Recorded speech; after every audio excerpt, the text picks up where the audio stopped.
So today I'm going to be comparing the similarities and differences between the two vacuums on some hardwood floor protein powder and on some crushed chips. I'm going to do the same on the carpet with some protein powder and chips as well. So I'll start with the iLife.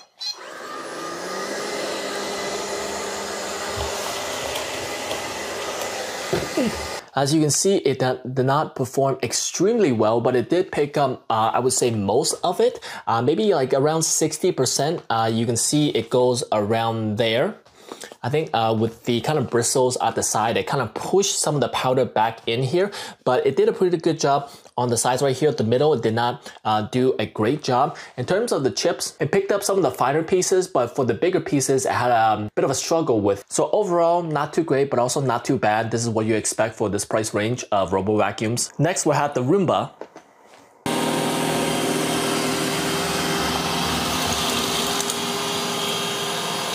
Look at that. So it made one pass, as you can see, did quite a significantly better job than the iLife, as you would expect, because the Roomba is quite a big jump in price. But as you see, there's still some protein powder left on the creases right in there. So the suction is not quite crazy enough to get all between the crevices, but it did get the crevice in here. So I think the crevice test is a little bit hit and miss. But with the chips right here, it got basically all of the chips, a little bit at the bottom right there, at the edge where it couldn't exactly get to that part before it turned around. I'm sure if it went back around, it would be able to get that part. But yeah, not only is this better suction than this, it has a much wider range of area. It had an area maybe around like right here. And this is almost 3 times the range. So with one pass, the Roomba is getting 2.5 times the coverage, which is crazy. Next, we have the carpet test.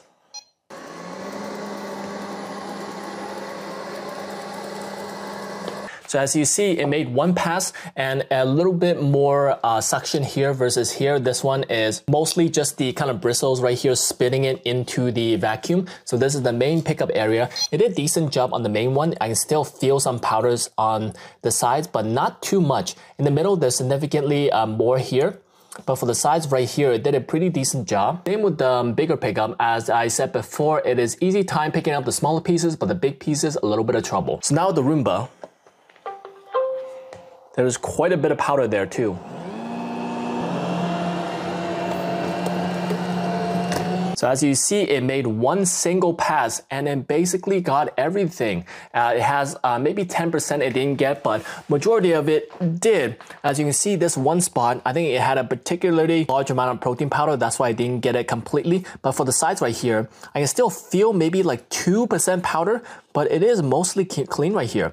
This is around like maybe 5 to like 6, maybe 7% left. The bigger pieces, it still picked up a lot of the bigger pieces. For the edge right there, it didn't pick it up quite completely, but I'm sure when it gets back around, it would be able to pick it up. But you can see the stark difference right here. The Roomba is quite crazy when it comes to pickup power, so I gotta definitely give it to the Roomba. So now we have edge detection, see if it will fall off the edge, but also the edges of walls to see how close it can get and clean those as well.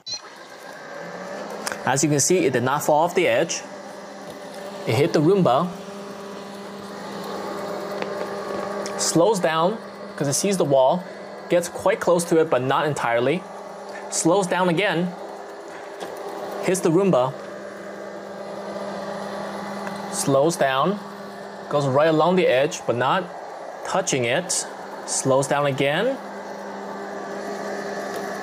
hits the Roomba again. So as you can see, any target that is probably at level with it, it cannot see, but anything high up, like a wall, it can see, slow down, and also get up to the edge where just close enough where the bristles can kind of sweep it into here.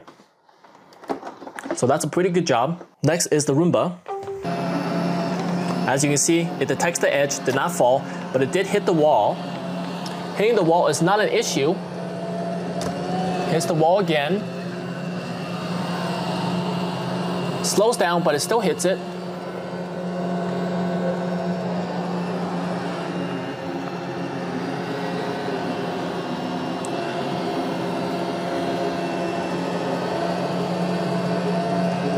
Hits it.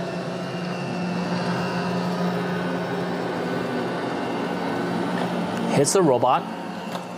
Hits it again. So as you can see, basically the same thing. It does hit the robot, so anything at the similar level it cannot see.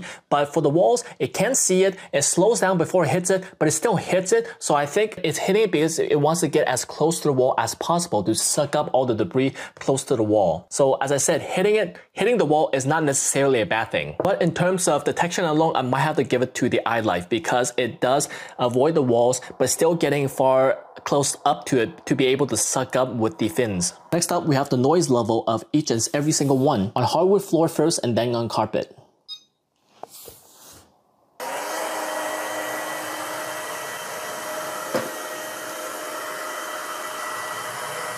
So as you saw, 65 up close and around like 61 when it's further away. And also you can see that around speaking level, it is around 70 to 75. So that is the benchmark. Next is the Roomba.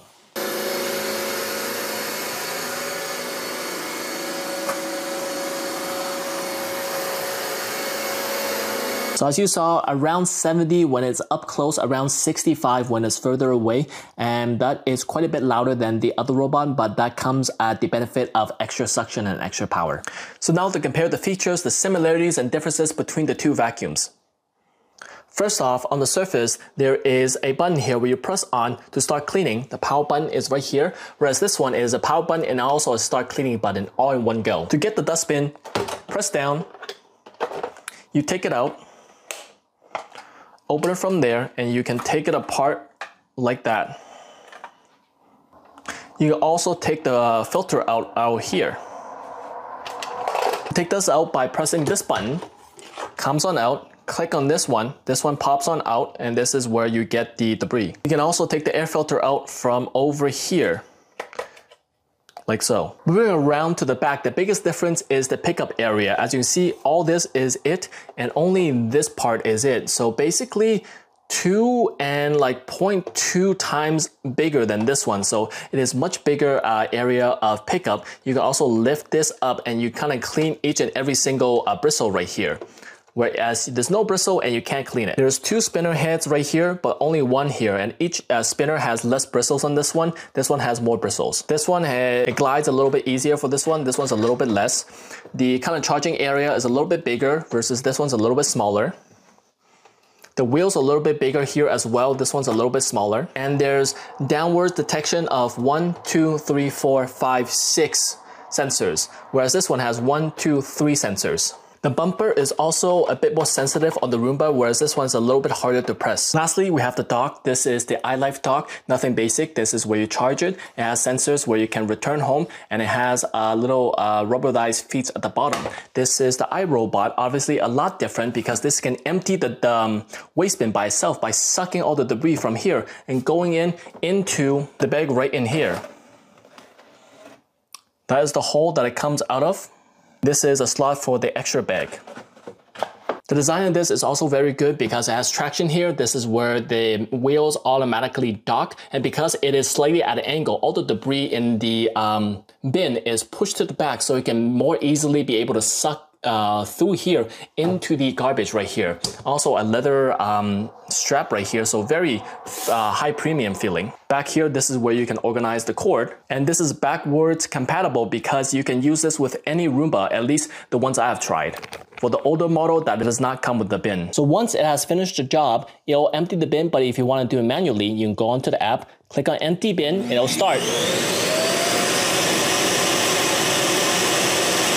As you saw, that was quite loud, 91. 75 is around talking decibels, so that was quite loud. You shouldn't put this anywhere near the living room, but it is completely empty inside. This is the advantage. You don't have to do anything. So overall, even the two products aren't too comparable. If you want to kind of save some money to get the better version, you should definitely do it because the cleaning, you don't have to empty the bin, the navigation, everything is just much better and higher premium on the Roomba versus the iLife. But if you want a budgeted option, the iLife is not a bad choice either.